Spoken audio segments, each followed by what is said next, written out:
शब्द आप पूछ रहे हो ना, जब मैं इतने शब्द भी आपको बड़ी हिम्मत करके बता रहा हूँ जो बता रहा हूँ, ठीक है। ये दरबार की मर्यादा से पार जाके बता रहा हूँ। सीता राम राम राम, सीता राम राम राम, सीता राम राम राम। मेरा भाई है रिंकू नाम का, 3 साल हो गए, उसका पता नहीं है कहाँ है कैसे। नाम बोल दो भाई का। रिंकू। पत्नी का नाम बोल दो। प्रीति।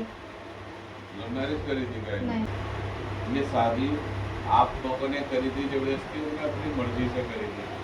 सर मतलब घर में जोर दबाव दे के करी थी परिवार के सदस्यों ने, या उसने अपनी स्वेच्छा से करी थी? अपनी इच्छा से ही करी थी, मतलब घर के स्वेच्छा हाथ। से करी थी। हाँ। कितनी उम्र में शादी करी थी आपने? उसकी 27-28 साल। हाँ। 28 साल की, मैं बोल रहा था 28 साल की उम्र में इसकी शादी हुई। इसके 2 दोस्त और इसके साथ रहते थे। ये 3 दोस्त हुआ करते थे। हाँ, हाँ। एक दोस्त थोड़ा सा कम हाइट का बड़े से शरीर में होता था इसके साथ। हाँ। इसके उसके साथ फिजिकल रिलेशन थे। शारीरिक रूप से औरत के लायक नहीं था ये। इसकी पत्नी इससे इस बात से बहुत परेशान थी और इसी वजह से उसने कई मर्दों के साथ संबंध बनाए थे। ठीक है, अब ये बात मैंने आपको खुल के बताया। आपने इसे कहा ढूंढा, इसकी रिपोर्ट दर्ज कराई? सर हाँ कराई थी, दादी में भी कराई थी, उसके ससुराल में भी कराई एक थी। पुलिस वाला अच्छी हाइट का, थोड़ा सा लंबी हाइट का पुलिस वाले ने इंक्वायरी करी हुई है। हाँ। और वो आपकी भाभी से इससे मिल जाएगा। वो उसके साथ भी गलत हुई है। जो हुलिया मैं बता रहा हूँ, क्या आपने ऐसा पुलिस वाला देखा? हाँ। ये बात सच है? ये बात आपने किसी को नहीं बताई? हाँ, ये बातें कौन जानता है? सिर्फ ईश्वर। बस सर यही जानना है कि वो है दुनिया में या नहीं, क्योंकि हम किसके सहारे जी रहे हैं।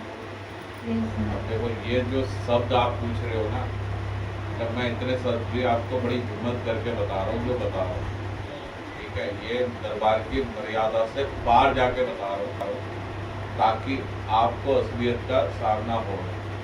अभी आपके भाई के पास कोई प्रॉपर्टी तो नहीं है, कोई जमीन तो नहीं है उसके नाम? कोई छोटा सा कोई प्लॉट, ऐसे कोई जमीन, कोई छोटा सा प्लॉट का टुकड़ा दिखता है जिसपे इस महिला की नजर है और जो इसे अपने कब्जे में लेना चाहती है? क्या ये बात सही है? 100% सही है? जो दरबार आप जो बातें बता रहा है वो कितने % सही बता रहा है? दरबार के इन्फ्लुएंस में आके, दबाव में आके कि मैं गद्दी में बैठा हूँ, यहाँ ईश्वरीय की शक्ति है, ऐसा सोच के हाँ मत करना कि जो हम बोल रहे हैं वो सही है। जो आपकी नज़र में सही है, जो आपको लगता है ये बात सही है, वही बात बोलना। आपका भाई एक नशा करता था, आपको पता है ये बात? कौन सा नशा करता था? सर बियर पीता था, मतलब दारू पीता था, यही पता था हम लोगों को। बाकी दारू के अलावा भी वो, जैसे कि गोली वगैरह। हाँ, ड्रग्स लेता था। दारू के अलावा भी एक तरह से वो अपने जीवन को बर्बाद कर रहा था और नशे की वजह से ही उसकी शारीरिक क्षमता खत्म हो चुकी थी। और ये बात उसके दोस्त जानते हैं। ये बात एक दोस्त है उसका, उसे पकड़ लेना, वो बहुत सारी बातें जानता है उसके जीवन में, ठीक है। और कुछ क्लू वहाँ से मिल सकता है आपको, कुछ क्लू वहाँ से मिल सकता है।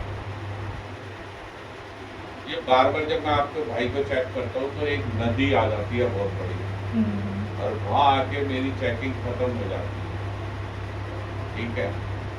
एक नदी पे जाता हूँ मैं, एक नदी है जिसके साथ से बिल्कुल रास्ता जाता है और वहाँ जाके ये चेकिंग खत्म हो रही है, ठीक है। आपके भाई की मैंने फोटो देखी है, सिर्फ उस हिसाब से बता दो। आपका भाई जो है कम हाइट में था, बड़ा सा चेहरा है, बड़ा सा शरीर आता है उसका। आपने जो पुलिस कंप्लेंट करी, पुलिस वालों ने आपको फेवर किया क्योंकि नहीं आ रहा, मेरी चेकिंग में नहीं आ रहा, उसे ही फेवर किया होता। हमको तो सर उसने महिला थाने में उल्टा ये कह दी, इन लोगों ने धक्का रखा है, और वो ससुराल भी पहुंची है हमारे। कितने दिन से गायब है भाई? 3 साल से। पूरे 3 साल से गायब है। ना ही बाइक मिली, ना ही कपड़ा मिला उसका, कोई चप्पल कुछ तो मिलता, उनका फोन उसके पास था ही नहीं, खाली घर से ये कह रहा है मैं प्रीति को लेने जा रहा हूँ। 3 साल से कोई फोन भी नहीं किया उसने। लास्ट को जो एक महिला से जो लास्ट पे बात हुई है वो तुम्हारी बहन है। फोन पे नहीं थी, फोन पे face नहीं to हुई है, face फेस हुई। टू फेस हुई है। वो वहीं पर रह रही थी ना कुछ टाइम के लिए, वो दीदी, और मैं यहाँ कमरे पे आ गई थी।